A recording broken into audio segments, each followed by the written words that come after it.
Bueno, pues si a usted le interesa la ciencia y sobre todo la ciencia de datos que está revolucionando al mundo digital, ese mundo donde hoy pasamos buena parte de nuestra vida cotidiana, estoy con las mujeres pues, más reconocidas en el mundo justamente para entender esa ciudad digital. Le agradezco muchísimo a Paola Villarreal que nos acompañe.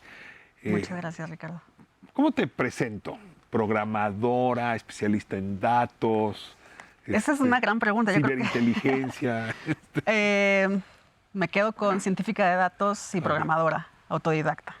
Empezaste bien chiquita, 12 años. 12 años, sí. ¿Y cómo ocurre que alguien a los 12 años se pone a programar como autodidacta? Pues se me hizo algo muy lógico desde el principio, que conectabas un cable con un color y después una cosa llegó a la otra. Me conecté a internet justo a los 13 años y empecé a platicar con gente. Y pues resultó que ellos hacían los programas con los que platicábamos y me fueron enseñando, ¿no? Entonces fue como un hobby que se hizo. Te contrataron súper chiquita para lanzar empresas. Te fuiste a Harvard. O sea, ha sido un recorrido bastante importante. Ahora estás en California. Así es. ¿Cómo esa chiquita que se puso a programar acabó haciendo lo que está haciendo ahora?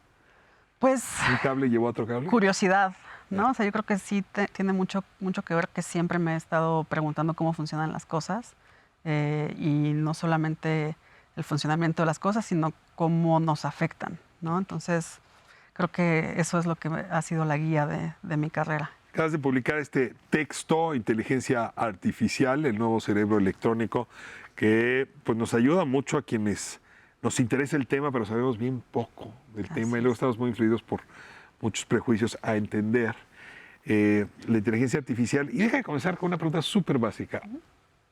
¿Hay alguna inteligencia que no sea artificial? O sea, ¿hay una inteligencia natural? Muy filosófica tu pregunta, ¿no? O sea, creo que la respuesta yo creo que es sí. O sea, los seres vivos tenemos tipos de inteligencia y de forma natural se ha ido adaptando a nuestro entorno, ¿no? O sea, no hablo solamente de los humanos, sino de muchas especies que demuestran tipos de inteligencia y tipos de adaptación, ¿no? O sea, entonces yo creo que sí hay inteligencia natural. Ahora, nuestra inteligencia, la humana, se ha ido haciendo de herramientas, ¿no? Desde el fuego, el mazo, ¿no? El asadón, hasta la computadora. En realidad, lo que observamos a nuestro alrededor es una extensión de nuestra inteligencia. Esa proviene de una inteligencia natural. ¿Dónde está la frontera? ¿Dónde acaba nuestra inteligencia, la humana, y comienza la inteligencia del asadón o de la computadora o de las herramientas? Yo creo que ahí ya es lo que llamamos cultura, ¿no? O sea, por ejemplo, los animales no tienen, o que yo sepa, no tienen culturas muy avanzadas, ¿no? Sino más bien somos los humanos, las sociedades, los que a través del tiempo vamos transmitiéndonos conocimientos y saberes, ¿no? Y eso creo que también nos va moviendo, nos va forzando a que pues pensemos de nuevas formas lo que estamos necesitando o lo que estamos viviendo. La inteligencia artificial hoy es una herramienta que se nos ha vuelto principal, está en todo, está alrededor, en mi computadora, en el teléfono, en fin, en los lugares donde compro, en todos asuntos personales, mis gustos teatrales, está en todos lados. O sea, de pronto me abrazó y ni cuenta me di. Y no sé muy bien qué es, ni a qué punto domina mi vida. Claro. Pero lo que más me asusta es cuánto la va a dominar en el futuro. Pues fíjate que justo de eso trata el libro, ¿no? O sea, para que el público en general se dé cuenta de qué tan permeado está con la inteligencia artificial, ¿no? O sea, la inteligencia artificial justo ya hoy está tomando millones y millones de decisiones que afectan a millones y millones de personas, ¿no? En diversos ámbitos, desde la salud, desde el empleo, desde la justicia, ¿no? Desde el medio ambiente. Entonces, no es cuándo va a llegar la inteligencia artificial y los modelos y los algoritmos, sino más bien cómo nos está impactando ya hoy, ¿no? Deja de darle mordidas como algunos de los, campos donde influye. los buscadores, ¿no? Prácticamente hacemos 20, 30, 50 búsquedas al día o mucho más, dependiendo cómo ande el ánimo y la adrenalina, y asumimos que pues, el saber humano está ahí, pero está mediado por la inteligencia artificial, está mediado por los algoritmos, está mediado por quien programó ese robot. Totalmente. Y no me relaciono con ese instrumento asumiéndolo. Mm, ¿Te refieres a...? Al algoritmo, yo no sé qué, Claro. digamos, cuando estoy haciendo búsquedas, no estoy asumiendo que lo que está ahí en realidad está programado por alguien, diseñado por alguien. Sí, o sea, lo sientes como una experiencia natural, ¿no? Propia, ¿no? Sí. Quiero ir al hotel o quiero rentar un coche y asumo que es mi decisión, pues que en realidad No, alguien ya la tomó. Así Y en ese sentido regreso a tu libro. ¿Cómo lidiar con la conciencia de lo que está implicando esto? Pues justo, creo que hace mucha falta que las personas tomen conciencia de cómo nos está afectando la inteligencia artificial, no solamente para que lo aprovechen, ¿no? Porque obviamente abre oportunidades, ¿no? Para gente creativa, para médicos, ¿no? O sea, para muchas profesiones, pero también tiene sus riesgos, ¿no? O sea, y creo que es muy importante que como sociedad tengamos conciencia de estos riesgos, sobre todo, por ejemplo, cuando están tomando decisiones para cosas críticas como la libertad de las personas, ¿no? Entonces, hay justo una parte del libro en la que trato casos en los que algoritmos toman decisiones sustituyendo a jueces, ¿no? Entonces, lo que está sucediendo es que la rendición de cuentas ya no recae en una persona, sino recae en un algoritmo que no necesariamente sabemos cómo funciona. Pero ese algoritmo que decide a qué juez va a dar tal expediente o... No, decide, por ejemplo, hay algoritmos que miden qué tan riesgoso eres de que vuelvas a cometer un delito. O sea, el profiling famoso, hace mi perfil Hace criminal. un perfilamiento y decide con base en tu perfil de riesgo si te dan libertad condicional o no. ¿No? Entonces, Y es una máquina quien está decidiendo eso. Entonces los jueces dicen, yo no necesariamente decidí, sino más bien el algoritmo me indicó, ¿no? Tú te metiste con un tema que me parece fascinante y es cómo pues hay data que se utiliza para determinar cuál es una zona riesgosa y cuál no, en dónde tiene que actuar la policía y dónde no.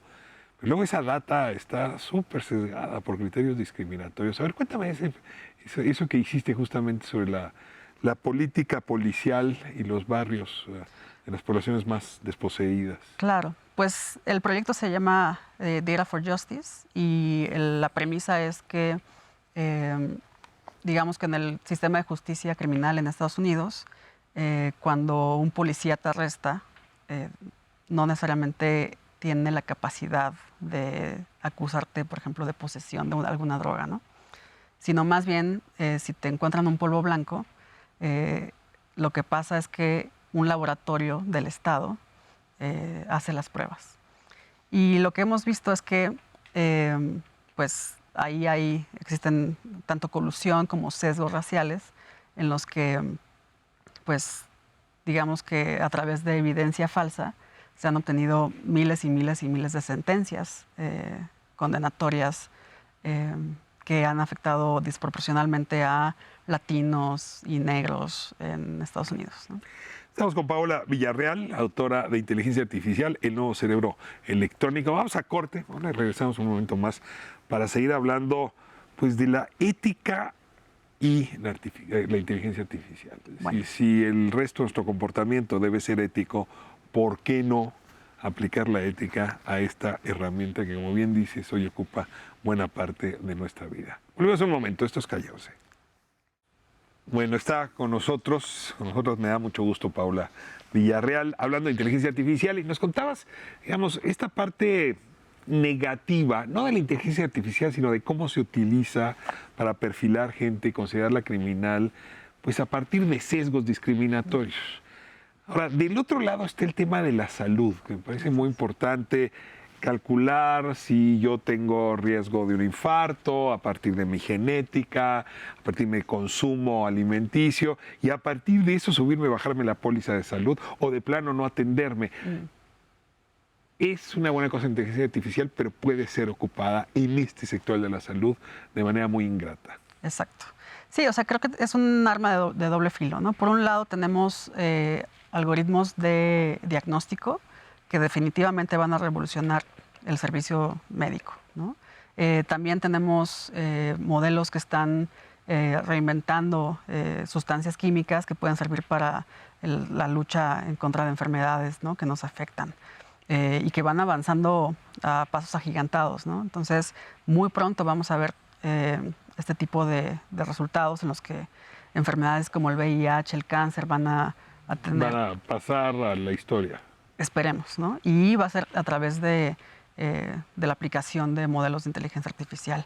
Pero, como bien mencionas, ¿no?, también está el caso de utilizar los datos demográficos de una persona para decidir si están... si son sujetos a la cobertura en temas de salud, ¿no? Eso no solamente... O decidir a dónde manda ciertos medicamentos, a quién le prohíbe ciertos medicamentos, en fin, decisiones que pueden acabar siendo no éticas. Así es, y creo que tocas el tema fundamental de la inteligencia artificial, que es la implementación ética, ¿no?, de estas soluciones. Creo que tiene que siempre tener una perspectiva ética, ¿no? Pero Paula, tú tienes un código ético. La empresa donde trabajas tiene un código ético. ¿Cómo haces para que la inteligencia artificial sea ética? Bueno, la inteligencia artificial es el reflejo de lo que somos, ¿no? Me parece que podemos, al momento, por ejemplo, de entrenar un modelo de inteligencia artificial, asegurarnos de que la representatividad de las distintas comunidades o de los distintos tipos de personas en los que vamos a aplicar este modelo sea suficiente, ¿no? O sea, ahorita estamos viendo casos en los que modelos... De ponerle estándares éticos a las decisiones. Así es. Y representatividad. O sea, no solamente... y con ello me refiero a que, por ejemplo, vemos modelos que están hechos en la India para poblaciones de la India que empresas quieren implementarlos directamente en otros países sin tomar en cuenta la diversidad que existe en ellos o la falta de diversidad que existe en ellos, ¿no? Entonces, a eso me refiero, ¿no? Que sí tenemos que tener, o que los modelos tienen que reflejar la población en la que se van a aplicar. Ahora déjame poner una palabra clave ahí. Discriminación. En efecto, si yo ahorita me meto casi a cualquier buscador, y pregunto, mujer inteligente, me va a salir un estereotipo, una mujer con lentes, con cierto color de piel, de pelo, etcétera. Hombre inteligente, lo mismo. Es decir, no van a decir que eso lo hizo el algoritmo solo. Alguien alimentó con ese sesgo esa máquina. Sí, sí. Sí, o sea, es definitivamente los algoritmos, sobre todo, por ejemplo, de los chatbots, ¿no? Ya ha sucedido que, por ejemplo, Microsoft lanzó hace 3 o 4 años una primera instancia de chatbot muy similar a lo que... ChatGPT. En la que en menos de 3 horas ya se había vuelto pues un algoritmo racista, ¿no? O sea, se había entrenado con las respuestas de las propias personas y pues reflejó de sobremanera, ¿no?, lo que el entorno. Déjame ahora moverme al medio donde yo me encuentro, que es el de la comunicación. Y bueno, claro que está la televisión, está la tele, la radio, el periódico, pero hoy buena parte del flujo comunicativo ocurre en las redes sociales. Y pues todos los días me estoy topando con robots, ¿no? Y no sé si es un robot o no, pero a veces dicen cosas horribles, otras veces desvían la conversación pues a intereses o comerciales o políticos. ¿Cómo le hago para relacionarme con esos robots que son insoportables y que dañan mucho el flujo comunicativo, ¿no? Lo polarizan, lo descomponen, lo echan a perder? Definitivamente, o sea, creo que el tema de la desinformación está siendo exacerbado por la inteligencia artificial, ¿no? Y lo vemos en las redes sociales, sobre todo cuando periodistas están siendo atacados constantemente, ¿no?, a través de robots, ¿no? Porque ya es muy barato, ¿no? O sea, bueno, relativamente Que barato. es muy barato decir, a ver, lanza esta campaña para desprestigiar a esta persona. Así es, ¿no? Pero no son perfectos, ¿no? O sea, por ejemplo, las plataformas tienen acceso a la detección de de estos robots, ¿no? O sea, los dueños de las plataformas podrían ponerle un alto. Definitivamente, ¿no? Pero desafortunadamente... Es que si saco los bots de esas plataformas, las vaciamos de clientes. Exacto, ¿no? O sea, las plataformas tienen métricas que tienen que cumplir, o sea, cuántos, no sé, tweets al día o mensajes al día se envían, ¿no? O cuántos usuarios nuevos ingresan a la plataforma, o cuántos usuarios en general ingresan a la plataforma al mes, ¿no? Entonces, los robots cuentan como usuario para muchas plataformas. Y obviamente si... Aunque se llamen Arturito 52, 31, 37. Exacto, ¿no? O sea, eso ya es... eso no le importa a la plataforma. Entonces, el incentivo no está en que la plataforma esté libre de desinformación, sino está en que más usuarios y más mensajes se envían. A mí, a la pregunta, pues en fin, yo sé que es una de las más complicadas y hay muchas posturas alrededor, pero cuando salió la televisión, en fin, incluso el cine, la radio, pues inmediatamente la sociedad, el Estado se puso a regularlo, asumiendo el impacto que tenía. Hay quien dice de ninguna manera. Se requiere la autorregulación, pero pues a veces los códigos de ética se quedan en eso, en buenas intenciones. ¿Dónde te paras tú en esta discusión? Porque sobre todo en Estados Unidos es donde se fijó el parámetro de no hay regulación. Exacto. Yo estoy a favor de la regulación, o sea, creo que en Europa los usuarios tienen más derechos, o sea, los usuarios de Internet tienen más derechos que en Estados Unidos. México tiene una regulación favorable a los usuarios, de cierta forma, o al menos comparada con Estados Unidos, en la que se obliga a las plataformas a cumplir ciertos parámetros, ¿no?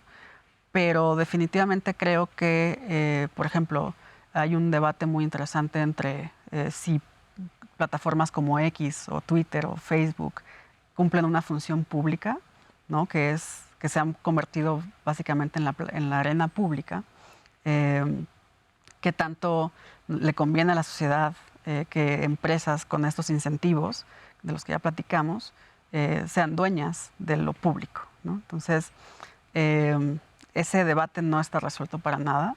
Han habido pues instancias, ¿no? En las que tanto políticos como gobiernos dicen, pues vamos a crear una plataforma que sea pública realmente, ¿no? Pero faltan usuarios, falta masa crítica. En fin, es un tema muy, muy, muy complejo. Cerrar con un último subtema en esta lógica. Mis datos.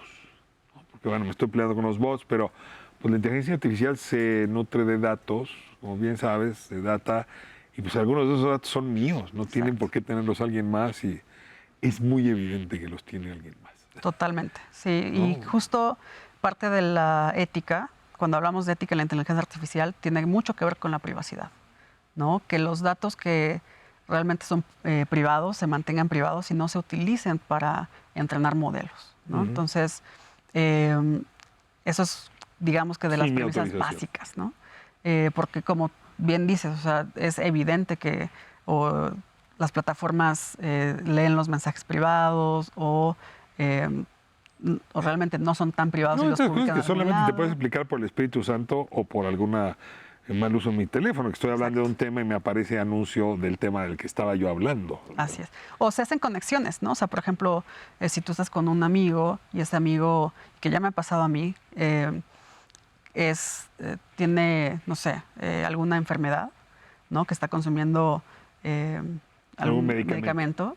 A los 5 minutos me llegan a mí mensajes, anuncios de la medicina que él está tomando, ¿no? Entonces, esas conexiones que se están haciendo, no necesariamente a través del espionaje tal cual, sino es una forma más sutil de clasificarnos, ¿no? Utilizando, digamos que, la propia red social análoga, ¿no? O sea, nuestro círculo inmediato. Eso creo que es también parte de lo que se tiene que tomar en cuenta. Estamos en el día 1 de una era muy larga y muy compleja. Así es, sí. Además de leer tu está libro, entonces. ¿qué otra recomendación me darías para Pues enfrentar esta era? creo que hay que tener un ojo crítico, ¿no? Pero no desde el pesimismo, no desde el miedo, ¿no? Sino también la inteligencia artificial y la tecnología en general plantean oportunidades, ¿no? Para muchísima gente. O sea, no solamente hay cosas negativas, sino de verdad creo que estamos ante pues una nueva era como humanidad, ¿no? Entonces, creo que es un momento muy interesante para estar vivos. Paula, muchísimas gracias. Paula Villarreal, editorial Ariel, Inteligencia Artificial, el nuevo cerebro electrónico. La verdad es que el índice en sí mismo, la verdad, invita a leerlo. Muchas Y desde gracias. luego, después de escucharte mucho más, se lo recomiendo enormemente. Muchísimas gracias. Y que tengas una gran promoción de este texto. Muchas, Ahora muchas que estás por gracias. México. Gracias, Paula.